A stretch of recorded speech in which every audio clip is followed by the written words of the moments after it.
Hello friend, welcome to my channel. और आज हम बात करेंगे पीडियाट्रिक के कुछ बेसिक पॉइंट के बारे में। तो सबसे पहले हम देखेंगे कि जो पीडियाट्रिक है उस वर्ड का मतलब क्या है। तो हम इस जो पीडियाट्रिक वर्ड है उसको तीन पार्ट किया गया है। पीडियाट्रिक यानी क्या हो गया, पीडियाट्रिक। और पीडिया का मतलब होता है चाइल्ड, ट्रिक का मतलब होता है ट्रीटमेंट। इसका मतलब ब्रांच ऑफ मेडिकल साइंस। मतलब क्या है कि मेडिकल साइंस का एक ऐसा ब्रांच जिसमें हम चाइल्ड का ट्रीटमेंट करते हैं, उसे हम पीडियाट्रिक बोलते हैं। हम बात करते हैं कि फादर ऑफ पीडिया कौन है। तो वो है अब्राहम जाकोबी। एंड केयर, जो पीडियाट्रिक है उसमें हम केयर किसका करते हैं, तो वो है conception to adolescent. And develop country में क्या होता है, कंसेप्शन टू 10 ईयर तक बच्चों का हम केयर करते हैं। और जो ये केयर होता है पीडियाट्रिक में, हम 4 टाइप से करते हैं, जो है preventive, promotive, curative and rehabilitative. Preventive का मतलब क्या है, जैसे किसी भी बच्चे को कोई भी इलनेस है तो उसको हम प्रिवेंट करेंगे, देन उसको हम प्रमोट करेंगे। एंड क्यूरेटिव का मतलब है जैसे कोई भी बेबी है, उसको कुछ डिजीज़ है तो उसको हम प्रॉपर तरीके से क्योर करेंगे। एंड रिहेबिलिटेटिव का मतलब है उसको हम फिर उसके नॉर्मल अवस्था में लेकर आएंगे, जैसे कि बेबी जो है पहले था उस कंडीशन में हम लाएंगे, उसको बोलेंगे हम रिहेबिलिटेटिव। हम देखेंगे इंट्रायूट्राइन लाइफ बेबी का। 0 to 2 वीक्स को हम बोलेंगे जाइगोट। एंड 2 to 8 वीक को हम बोलेंगे एम्ब्रियो।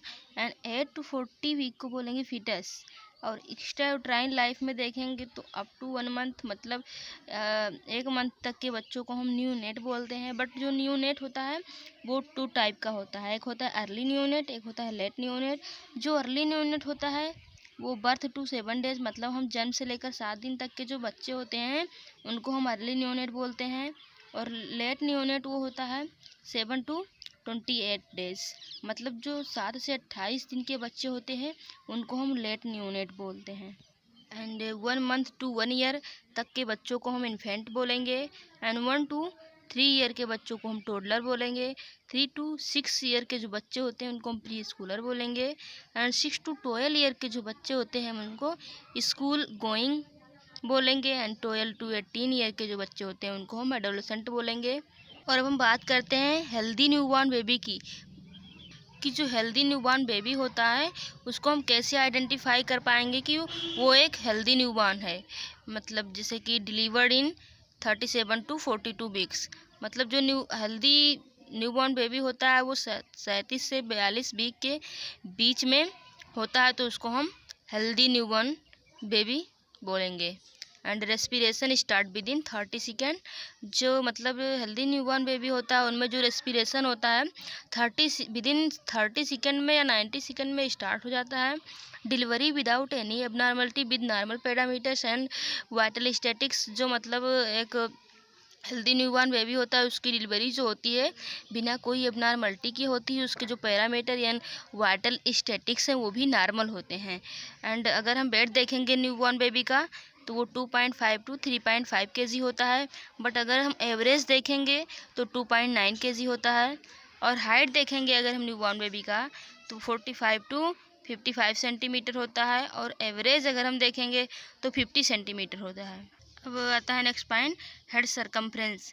जो न्यू बॉर्न बेबी होता है उसका हेड सरकमफ्रेंस कितना होता है, तो 33 to 35 सेंटीमीटर। अगर जो हेड सरकमफ्रेंस है वो 33 से बिलो है तो उसको माइक्रोसिफेली बोलेंगे। अगर मोर देन 35 है तो उसको हम मैक्रोसिफेली बोलेंगे। मैक्रोसिफेली जो है इंडिकेट करता है हाइड्रोसिफेलस को। हाइड्रोसिफेलस में क्या होता है कि एक्सेसिव प्रोडक्शन ऑफ सीएसएफ, मतलब जो सेरिब्रो स्पाइनल फ्लूइड है उसका ज़्यादा अमाउंट में प्रोडक्शन होने लगता है। एंड नेक्स्ट पॉइंट आता है चेस्ट सरकमफ्रेंस।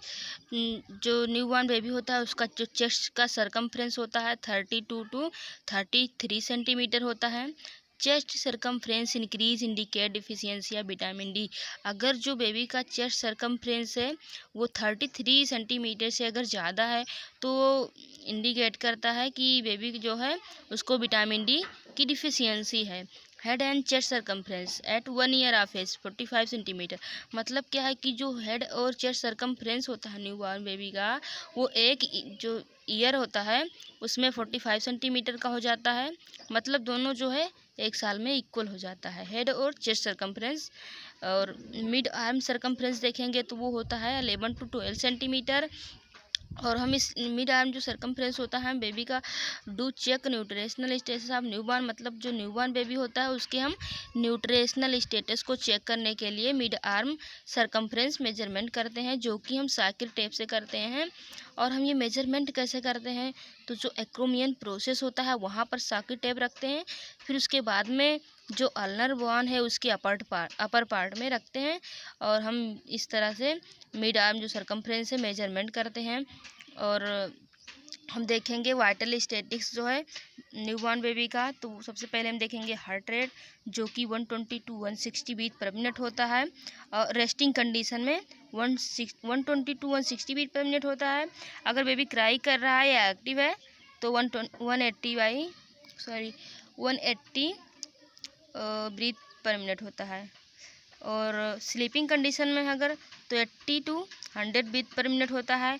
और बेबी का जो रेस्पिरेशन होता है 30 to 60 बीट पर मिनट होता है। बट अगर हम एवरेज देखेंगे तो वो होता है 40 बीट पर मिनट। और टेम्परेचर जो है न्यूबॉर्न बेबी का 36.5 to 37.5 डिग्री सेल्सियस होता है।